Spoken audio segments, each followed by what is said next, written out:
Alabama is the cream of the crop in college football. That much is for certain. However, is it fair to say the rest of the SEC Conference has taken a step back?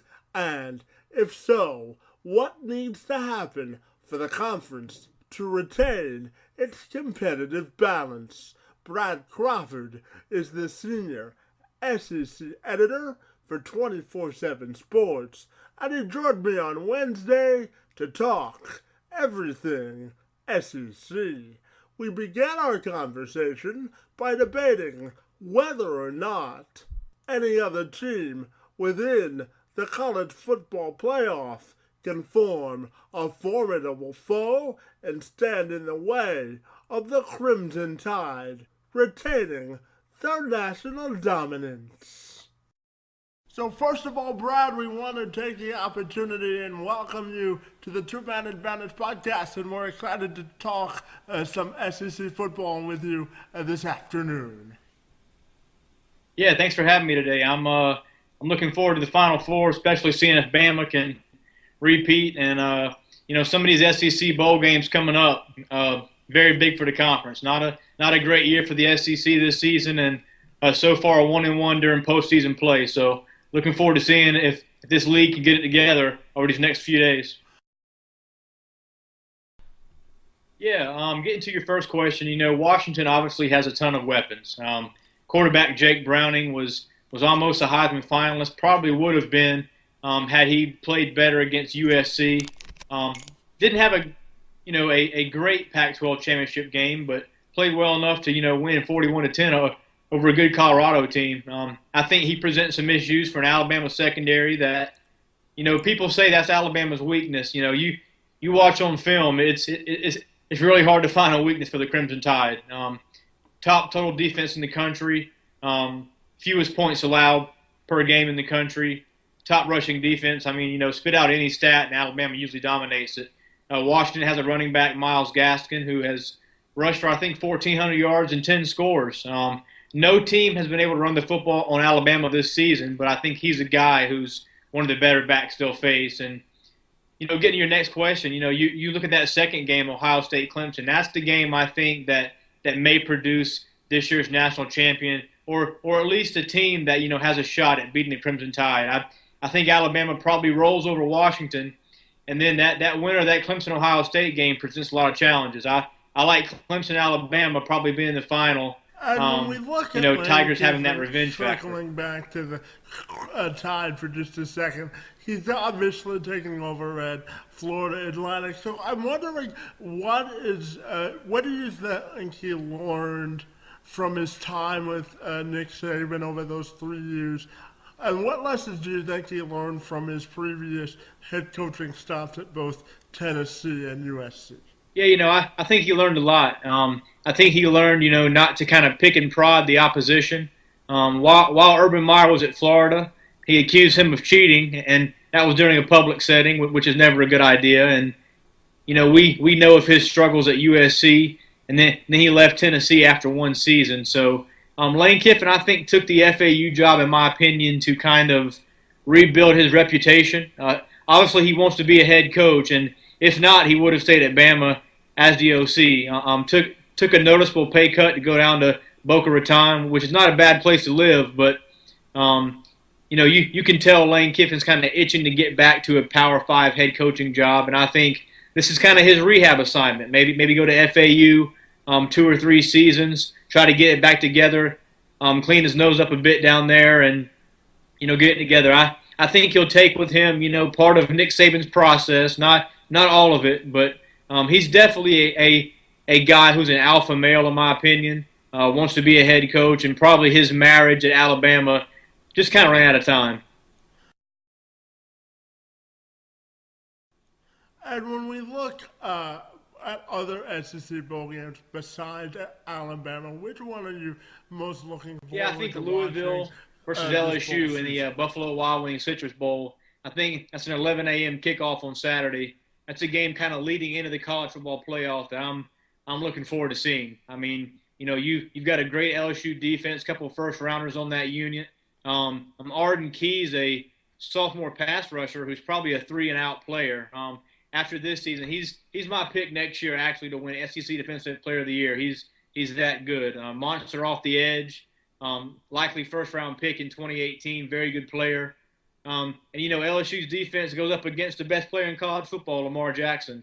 Just put up stupid numbers this season. I think he's going to test LSU's defense off the edge and deep down the middle. Very, very good arm there. And, I think Louisville has something to prove. Last game out, lost to a bad Kentucky team, in my opinion. And this is a game, I think the spread's 3.5 points LSU. You give me that half a point, I'm probably taking Louisville to cover that game. That's a very good ball game between two teams that are good enough, in my opinion, to play in the New Year's Six. And when we look at the conference as a whole, what do you think is the biggest offseason storyline, and which team do you think has the biggest questions to answer at quarterback specifically? Yeah, I think the biggest offseason storyline, in my opinion, is, everyone talks about Bama's dominance, but the SEC as a whole hasn't had the respect in 2016 that it's had, say, over the last decade. And that's got a lot to do with the quarterback play. I think right now a few programs have had some quarterback issues, notably Auburn. That's probably the biggest one. But, next season in 2017, I think the league's going to be better at that position. You've got Shea Patterson, who kind of mirrors Johnny Manziel a bit. He's going to be the starter at Ole Miss. You got Jacob Eason, going to be a sophomore at Georgia, former 5-star, who was our 24/7 Sports top player in the country last year at that position. You've got a team like South Carolina, kind of a dark horse in the East. They're going to have a sophomore starter, and Jake Bentley, who's a guy who still should be in high school right now. Pretty impressive what Will Muschamp's done in his first season with the Gamecocks, going 6-6 after Steve Spurrier just kind of torpedoed that program last year into that 3-9. So next year's main storyline for me in the SEC is, quarterback play. I think if those 4 or 5 teams I mentioned have good quarterback play, you're going to have the 6 or 7 ranked teams that we're used to seeing in the SEC. I think Texas A&M needs to get back before they lose Kevin Sumlin, and is certainly a position of interest, in my opinion, heading into next year. And what SEC team do you think has the biggest upside that nobody's talking about? That's tough. I think the SEC East next season is going to be wide open. There's some question marks at Florida after losing defensive coordinator Jeff Collins. Gators have won back-to-back East titles, but it feels a lot like no one's respecting Florida.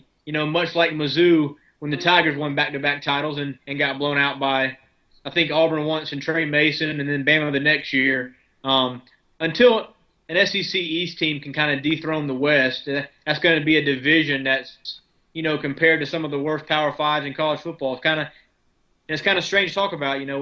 Since Tebow left Florida, the SEC East just has been down. I think Tennessee next season is going to have a good year because it's vital for Butch Jones. I think he knows going into next season that this is going to be a, quote, contract year for Butch Jones, and he's going to get the boot if Tennessee doesn't compete for an East championship. See, I guess you answered my next question of which SEC coach do you think has the most to prove going into next season? Do you think it's Butch Jones in Tennessee, or is it another coach in your opinion? Yeah, I think Butch Jones, there's some fire under him to succeed next season. This year was kind of a disappointment. They had that 5-0 start, then they lost to A&M on the road, got blown out by Alabama, then suffered a really bad loss in Columbia, South Carolina, the Gamecocks as a double-digit favorite. That was a game that Tennessee fans are still kind of scratching their heads. How do we lose that? But that season finale loss at Vanderbilt, man, was the one that kind of cost Tennessee a Sugar Bowl bid. I think the next few games for the SEC in bowl season, so to speak, there's a few coaches who need to win. That's Kevin Sumlin starting tonight, playing a tough Kansas State team, is always well coached by Bill Snyder. Obviously, Butch Jones, like I mentioned, Tennessee has a game, pretty much a home game in Nashville against Nebraska. And then you look at Gus Malzahn at Auburn. 8-4 this season, very big game against Oklahoma, in New Orleans coming up in the Sugar Bowl. But that's a guy who, he's been able to recruit, but the last couple of years Auburn has not found a quarterback. So, the seat's going to be hot for Gus Malzahn next season if for some reason the Tigers fall flat. And finally, my final question has to do with what storyline are you most looking forward to as we go into next SEC season? Yeah, I think the league as a whole, some of its coaches, have not been put on as high a pedestals, say as some other leagues. You look at college football as a whole right now, and the Big Ten may have the widest collection of best head coaches. You look at what James Franklin done at Penn State. I mean, he was on the hot seat entering this season, maybe as late as late September on the hot seat, and he came and won the Big Ten. Very impressive there. Urban Meyer and what he's done at Ohio State, jury's still out. Maybe he might win a national title this season and dethrone Nick Saban for a second time. They beat Alabama in the Sugar a few years ago with Zeke Elliott's big game. And then Jim Harbaugh. Everybody's talking about Jim Harbaugh. He dominates the SEC conversation. And it's kind of funny because he's not in the SEC. Paul Feinbaum, SC Network guy, really has it out for Jim Harbaugh. And I think every SEC homer does. So very big for the SEC, in my opinion, to have 3 or 4 top flight teams next season and beyond versus what they've had the last 2 years, and that's been Alabama has really been the league's only elite team. Hey, Brad, I know your schedule is hectic during this bowl season, so we appreciate a couple of minutes on the Two-Man Advantage podcast, buddy. Have a great day and enjoy the bowl season, okay? Thanks a lot for having me, Kevin. I appreciate it, man. Anytime.